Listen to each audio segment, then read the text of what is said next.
En el tratamiento de los eumicetomas se ha dicho que es un reto terapéutico, ya que 50% de los casos tratados con imidazoles y triazoles también responden solamente al 50%. Se ha utilizado ketoconazol, itraconazol, anfotericina B y terbinafina a dosis altas. El tratamiento debe administrarse durante periodos de 2 hasta 4 años y es importante hacer un chequeo también de los efectos secundarios. Entonces se tienen que pedir también estudios de control para el paciente. Recapitulando del tratamiento quirúrgico, entonces resumimos que los micetomas actinomicéticos evitamos la desbridación y amputaciones por la facilidad de diseminación. Y en los eumicetomas, en lesiones limitadas y resistentes al tratamiento, sí se debrida, pero siempre se debe de acompañar de un tratamiento por vía oral. Es importante aparte considerar la rehabilitación y el uso de aparatos ortopédicos en estos pacientes para lograr una recuperación total dependiendo de la lesión y de la topografía del daño. Y la profilaxis va a consistir en el uso de medidas generales de higiene, lavado de todo este baño y lavado con agua y jabón, y principalmente el uso de zapatos y de ropa adecuada para evitar la exposición a los agentes que ocasionan el micetoma. Estos son también otras alternativas de tratamiento de acuerdo a los agentes que se han aislado. Vamos a continuar con el segundo grupo que vamos a considerar el día de hoy, que son las esporotricosis. La esporotricosis la vamos a definir como una enfermedad granulomatosa, va a ser subaguda o de evolución crónica. El agente causal de esta enfermedad va a ser el Sporotix schenckii y va a incluir a otras especies como el brasilensis, el mexicano y el urey.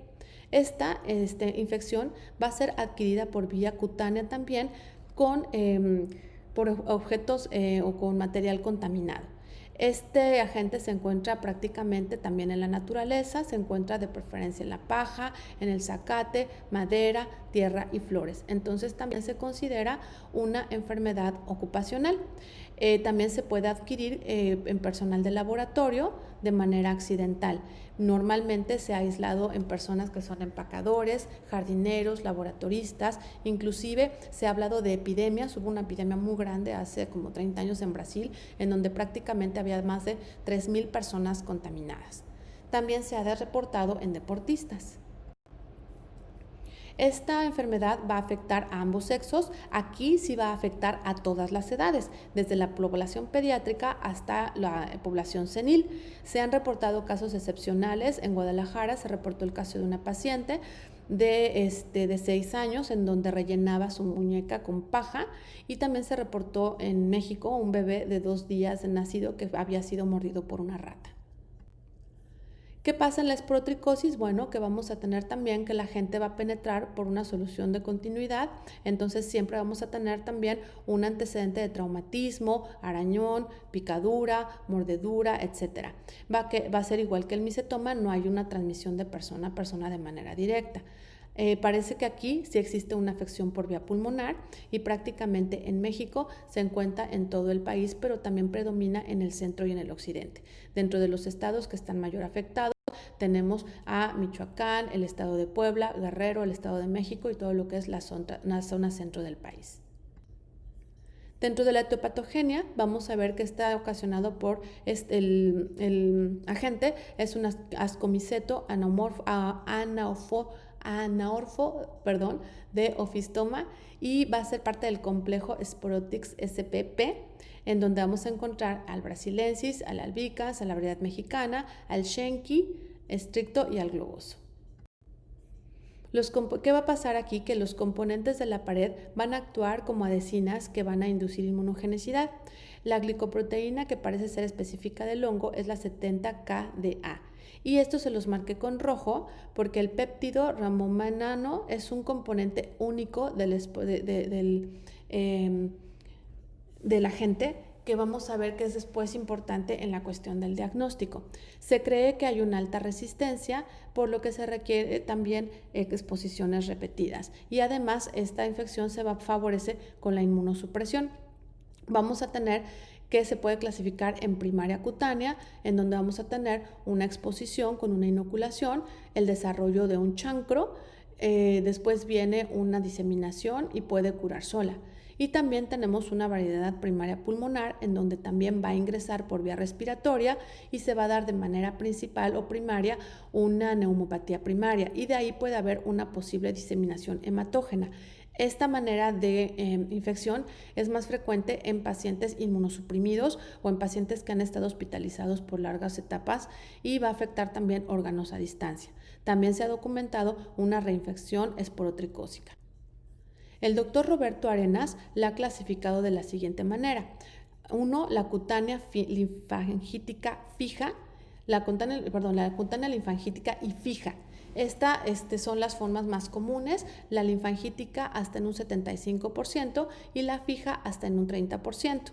Y la va a subdividir en superficial micetomatoide, en variedad verrugosa y también de involución espontánea. Y la diseminada la va a dividir en diseminada cutánea y diseminada sistémica. Va a tener otro subgrupo que es extracutánea, en donde va a haber afección ósea y afección articular.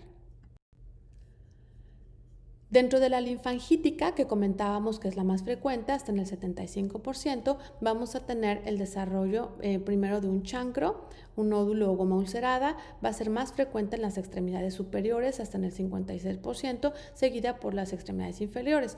Observen esta fotografía en donde vemos la presencia de un nódulo, vean en estado casi lisado en el dorso del pie. Vamos a tener también lesiones que van a hacerse como gomas o se pueden ulcerar. Observen estas dos lesiones más en las fotografías de la derecha.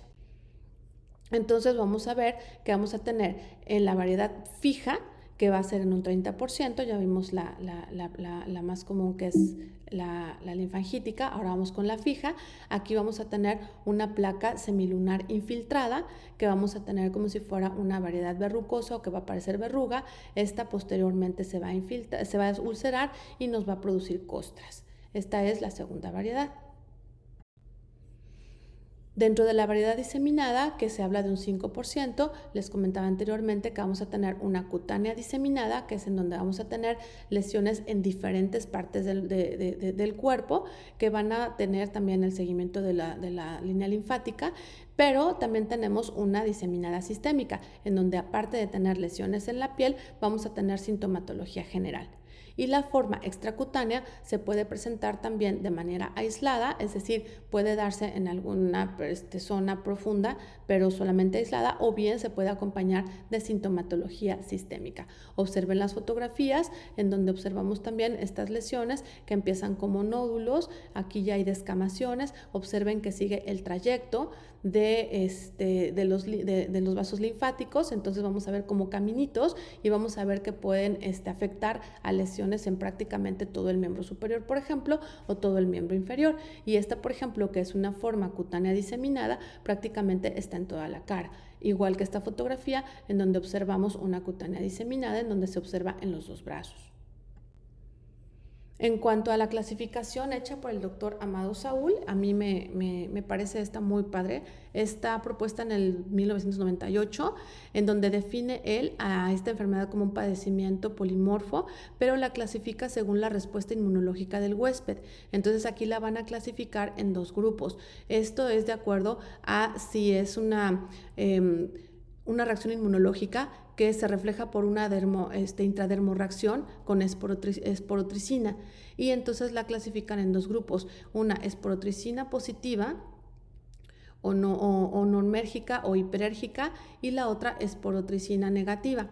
En la primera, que es la positiva, vamos a subdividirla en cutánea linfática y cutánea fija. Entonces prácticamente son las dos variedades que también describió el doctor Arenas, pero aquí la clasifica o la subclasifica el doctor Amado Saúl de acuerdo también a la reacción la inmunoreacción. Entonces vamos a ver que la cutánea linfática se va a presentar hasta en el 70%, que coincide con la otra cifra, la cutánea fija en el 25%, y del subgrupo 2, en donde tenemos una esporotricina negativa, se va a subdividir en cutánea superficial, cutáneo hematógena, que ocupa solamente el 2%, osteoarticular y la visceral. Les marqué con rojo las que considera el doctor Roberto Arenas. Entonces, en la forma del subgrupo 1A, que es la forma cutáneo-linfática o linfangítica, según el doctor Amado Saúl y que coincide con la del doctor Arenas, vemos que vamos a ver que es la más común y fácil de reconocer y es más común en miembros superiores y en cara.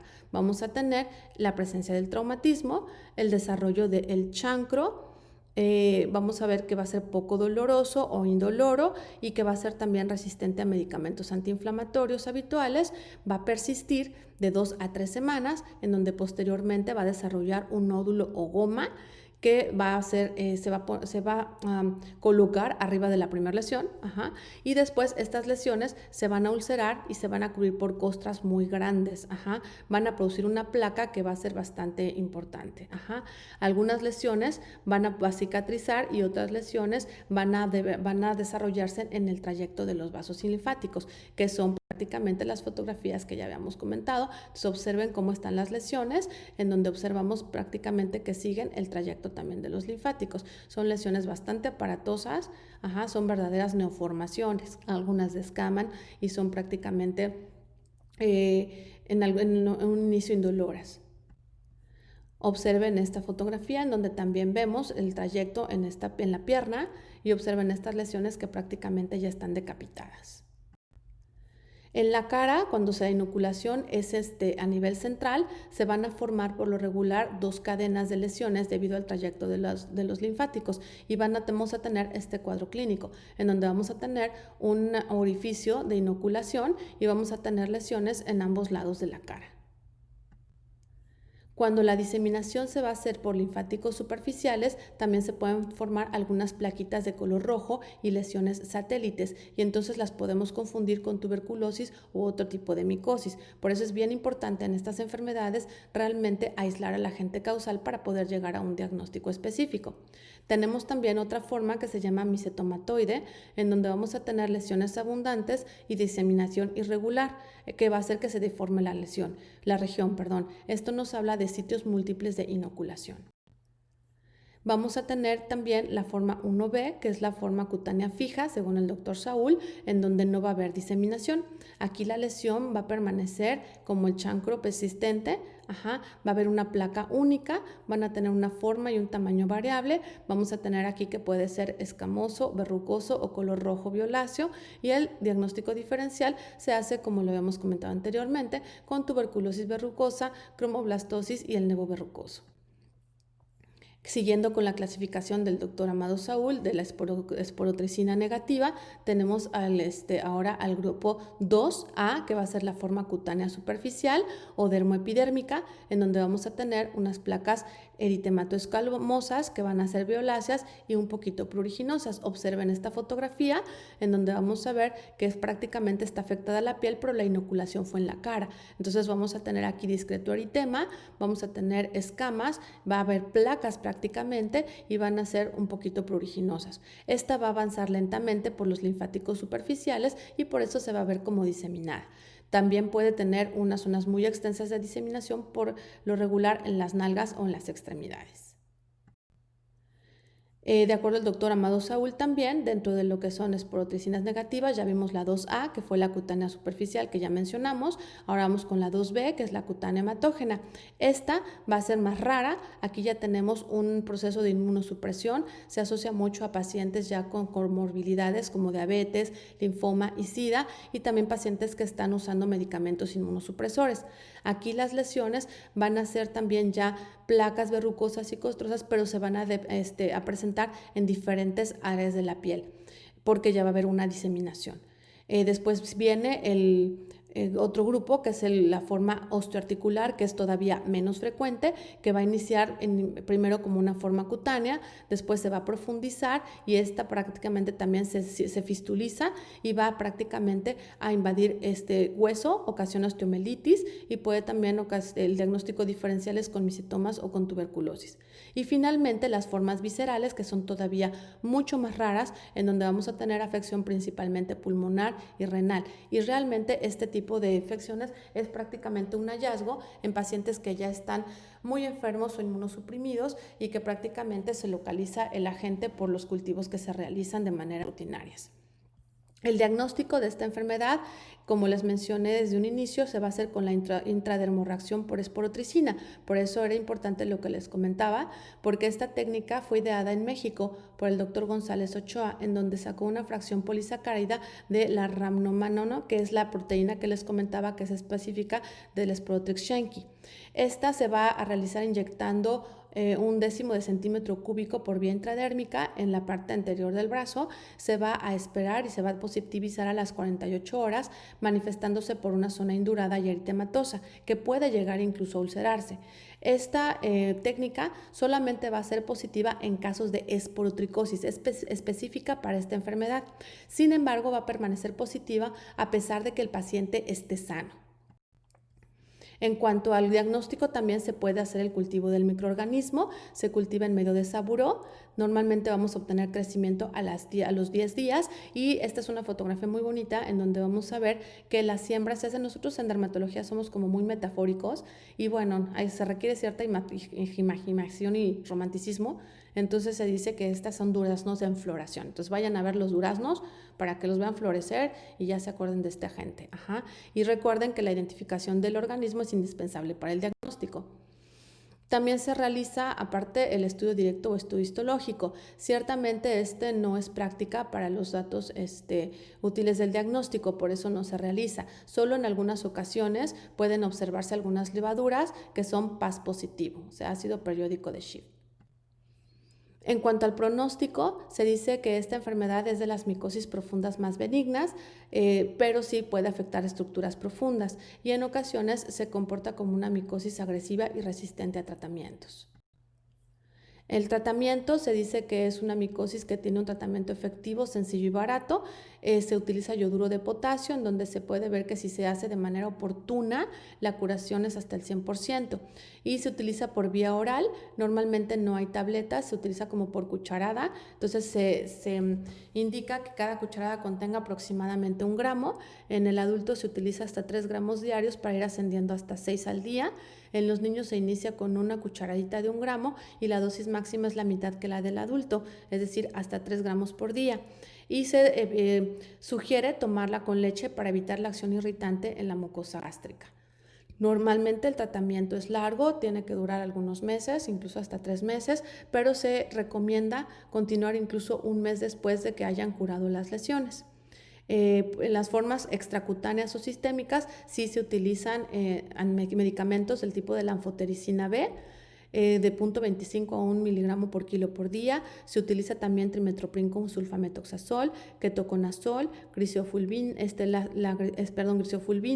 terbinafina, y en pacientes inmunosuprimidos, por ejemplo con SIDA, se utiliza itraconazol incluso de por vida. Es útil también que en casos resistentes a los tratamientos también se utilizan este tipo de medicamentos, y también se sugiere la termoterapia. Muchas gracias. Las dudas, los comentarios, los vemos en la clase posteriormente.